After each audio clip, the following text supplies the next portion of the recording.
Assalomu alaykum, hurmatli Dimet tizimining foydalanuvchilari. Ushbu darsda Dimet tizimida reimbursatsiya va oddiy retsept bo'yicha dori berish jarayoni bilan tanishamiz. Shuningdek, berilgan retsept haqidagi ma'lumotlarni qanday topish va ko'rish, kvitantsiyani chop etish, retseptni bekor qilish va hisobotni yuklab olishni o'rganamiz. Birinchi navbatda tizimga farmatsevt sifatida kirishingiz kerak. Shundan so'ng berilgan retseptlar ro'yxati bilan sahifa ochiladi. Dori-darmonlarni tarqatish uchun dori-darmonlarni bering tugmasini bosing. Shundan so'ng retseptni qanday qidirishni tanlash imkoniyati mavjud oyna ochiladi. Retseptni topishning bir nechta yo'li mavjud. QR kod, bemor yoki vakolatli shaxsning JSHR orqali yoki retsept identifikatori bo'yicha. Keling, har bir usulni alohida ko'rib chiqamiz. QR kod bo'yicha retseptni qidirish uchun retsept varaqasidagi yoki Dimet bemor mobil ilovasidan QR kodni skanerlang. JSHR bo'yicha retseptni qidirish uchun bemor yoki vakolatli shaxsning JSHRini belgilang va qo'shimcha ravishda retsept bo'yicha xavfsizlik kodini belgilang. Retseptni ID bo'yicha qidirish uchun bemorlar uchun talonda yoki bemorlar uchun Dimet mobil ilovasida topish mumkin bo'lgan retsept identifikatorini kiriting va qo'shimcha ravishda bemor yoki vakolatli shaxsning xavfsizlik kodi va tug'ilgan sanasini kiriting. E'tibor bering, agar retsept ishonchli shaxs tomonidan olinishi mumkin bo'lsa, bu ishonchli shaxs blokidagi retsept talonida ko'rsatiladi. Agar shifokor ishonchli odamni ko'rsatmagan bo'lsa, faqat bemorning o'zi bunday retseptni olishi mumkin. Agar retseptni qidirayotganda ko'rsatilgan ma'lumotlar bilan retseptlar topilmadi xatosi paydo bo'lsa, bu bir nechta narsani anglatishi mumkin. Retsept qayta ko'rib chiquvchi tomonidan tasdiqlanmagan, agar bu reimbursatsion retsept bo'lsa. Retsept allaqachon berilgan yoki muddati tugagan. Qidiruv paytida noto'g'ri ma'lumotlar kiritilgan, masalan, noto'g'ri JSHR yoki xavfsizlik kodi. Retsept topilgach, dori berish oynasi ochiladi. Agar bemorga bir vaqtning o'zida bir nechta retseptlar berilgan bo'lsa, ularning barchasi bemorning berilmagan retseptlari blokidagi berish oynasida ko'rsatiladi. Shuni yodda tutingki, har bir retsept o'z ID raqami va turi ko'rsatiladi. Reimbursatsiya bo'yicha retseptlar identifikatori R harfi bilan boshlanadi va oddiy retseptlar identifikatori M harfi bilan boshlanadi. Berilayotganda retsept turiga e'tibor bering, chunki oddiy retsept bo'yicha dori narxi bemorning o'zi tomonidan to'lanadi va reimbursatsiya bo'yicha dori narxi sug'urta fondi tomonidan qoplanadi. Agar kerak bo'lsa, retseptni rad etishingiz mumkin. Biroq, buni qilishdan oldin retseptni yozgan shifokor bilan bog'lanishingizni va u bilan bu haqda kelishib olishingizni tavsiya qilamiz. Retseptni rad qilish uchun retseptni rad etish tugmasini bosing. So'ngra bekor qilish sababini ko'rsating va harakatni tasdiqlang. Shundan so'ng retsept bekor qilinadi va bemor undan foydalana olmaydi. Va shifokor qaysi dorixonada, qachon, kim va nima sababdan retseptni rad etganini ko'radi. Berilayotgan dori haqida ma'lumotni to'ldirish uchun kerakli retseptni bosing, shundan so'ng quyidagi maydonlar ko'rsatiladi. Savdo nomi taqdim etilgan ro'yxatdan tanlang. Yaroqlilik muddati dori vositasining o'ramidagi ma'lumotlarga asoslanib ko'rsating. Seriya va raqam shu tartibda dori vositasining o'ramida ko'rsatilgan ma'lumotlarga asoslanib ko'rsatiladi. Chiqarish. Chiqarilishi kerak bo'lgan dori miqdorini kiriting. Shuni yodda tutingki, reimbursatsiya retsepti bo'yicha dori berishda ushbu sohada shifokor tomonidan belgilangan dori miqdorini aniq ko'rsatishingiz kerak. Oddiy retseptlar uchun qisman tarqatish mumkin, ya'ni dozalash maydonida ko'rsatilganidan kamroq miqdorni belgilashingiz mumkin. Yakuniy narx maydoniga dori vositasining umumiy narxini kiriting. E'tibor bering, reimbursatsiya asosida chiqarilgan dori-darmonlar uchun sug'urta jamg'armasi farmatsevt preparatni chiqara olmaydigan maksimal narxni belgilaydi.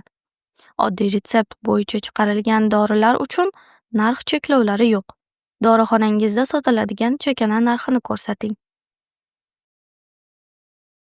Dorixonangizda skaner mavjud bo'lsa, avval dori vositalarini skanerlash tugmasini bosish orqali dori o'ramidagi shtrix-kodni skanerlashingiz mumkin va ba'zi maydonlar avtomatik ravishda to'ldiriladi. Bu barcha dorilar uchun ishlamaydi.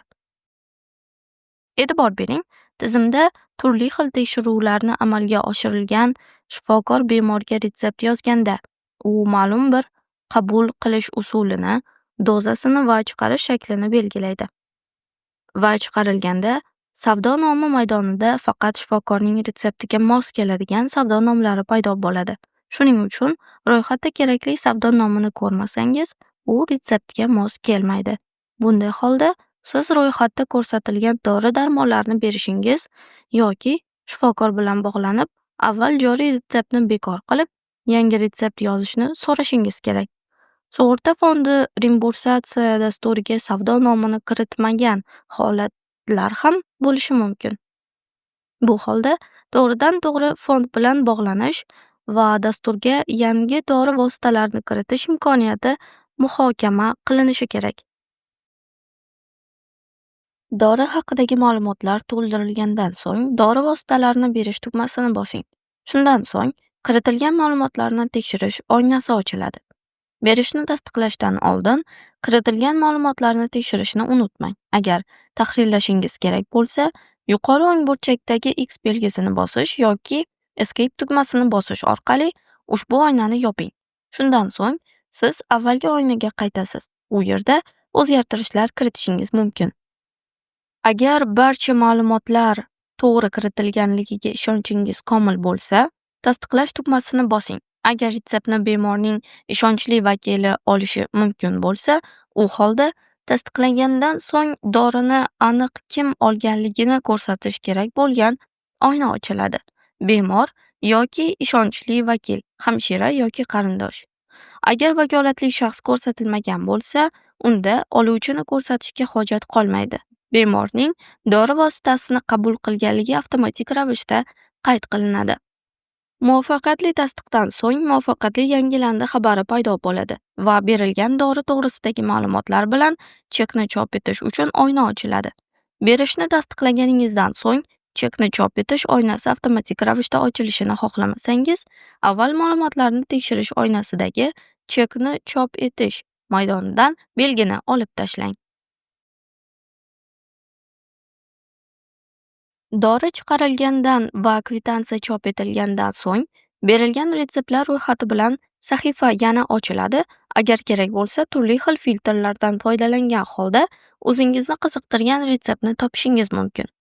Retsept turi bo'yicha reimbursatsiya yoki oddiy, JSHR yoki bemorning to'liq ismi yoki retsept identifikatori bo'yicha, HPN bo'yicha, savdo nomi bo'yicha yoki retsept berilgan sana bo'yicha.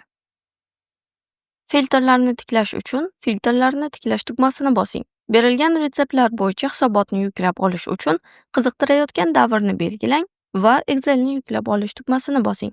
Shundan so'ng hisobot qurilmangizga yuklab olinadi. Agar siz barcha berilgan retseptlar bo'yicha hisobotni yuklab olishni istasangiz, sana filtri bo'sh qolishi kerak. Shuni yodda tutingki, reimbursatsiya va oddiy retseptlar bo'yicha hisobotlar alohida yuklanadi. Bundan tashqari, har bir retseptni batafsilroq ko'rish mumkin. Buning uchun kerakli retsept bo'lgan qatorni bosing va batafsil ma'lumotga ega oyna ochiladi. Bemor bloki bemorning to'liq ismi, yoshi, telefon raqami va shaxsiy ma'lumotlari haqidagi ma'lumotlarni ko'rsatadi. Shifokor blokida retsept yozgan shifokorning to'liq ismi, mutaxassisligi va telefon raqami, shuningdek, muassasa nomi to'g'risidagi ma'lumotlar ko'rsatiladi. Retseptlar bloki quyidagi ma'lumotlarni ko'rsatadi. Retsept identifikatori, uning holati va berilgan sanasi. Shuningdek, tayinlash haqida batafsil ma'lumot. Qabul qiluvchilar blokida to'liq ism, telefon raqam va ushbu retsept bo'yicha dori vositasini qabul qilish huquqiga ega bo'lgan bemorning ishonchli vakili ko'rsatiladi. Berilgan blok quyidagi ma'lumotlarni ko'rsatadi. Dorixonaning nomi va dori vositasini bergan farmatsevtning to'liq ismi. Dori qancha miqdorda, savdo nomi va qanday narxda berilgan. Shuningdek, qabul qiluvchining to'liq ismi, yoshi va telefon raqami. Shuni yodda tutingki, agar dori vositasi qisman berilgan bo'lsa, har bir berish jarayoni to'g'risidagi ma'lumotlar berilgan blokida qayd etiladi. Retsept haqida batafsil ma'lumotni ko'rish uchun sahifada chekni chop etish imkoniyati mavjud. Buni amalga oshirish uchun chekni chop etish tugmasini bosing. Xuddi shu tugma berilgan retseptlar ro'yxati bilan sahifada ham joylashgan. Tabriklaymiz! Siz Dimet tizimida reimbursatsion va oddiy retsept bo'yicha dori berish jarayoni bilan muvaffaqiyatli tanishib chiqdingiz. E'tiboringiz uchun rahmat!